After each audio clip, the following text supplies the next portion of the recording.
Sige, mauna na ako, ah. Sige. Okay na. Mauna na ako. Nay, bakit naman po kayo yung nag-iigib? Hindi ba ako naman po yung gumagawa nito pag uwi ko? Anak, okay lang ako. Huwag mo akong problemahin. Matagal na rin din ako nakapagpahinga. At saka, para to sa kuya mo. Nay, si kuya ba nagpaigib sa inyo? Anak, sabi ko, hayaan mo na lang. Baka sakali naman kasing lumambot ang puso niya kapag pinagbigyan ko ang hiling niya. Sige na, okay lang. Sige po, Nay. Kayo na lang po muna magdala nito.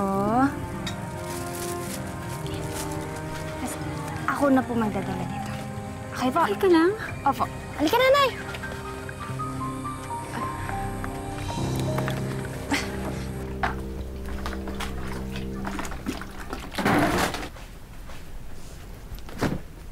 Sumosobra ka na, ah! Ano ka mo? Sumosobra ka na! Alam kong may karapatan ka magalit kay nanay dahil iniwang ka niya. Pero hindi ibig sabihin nun, may karapatan ka ng pahirapan siya. Wala kang alam sa hirap na pinagdaanan ko. Kaya huwag mo pagsasabihan ng ganyan. Kung wala akong alam, pues ipaalam mo sa akin. Alam mo ba yung pakiramdam na tinutukso dahil wala kang nanay?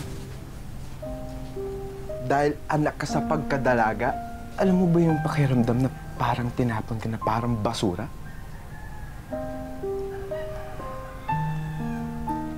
Na ayaw sa'yo ng sarili mong ina. Alam mo ba yun? Ha? So ano? Gumanti ka? Kuya, ano, tama ba yun? Nanay pa rin natin siya. Madali para sa'yo sabihin mo. Dahil kasama mo siya buong buhay mo. Hindi ka niya iniwan.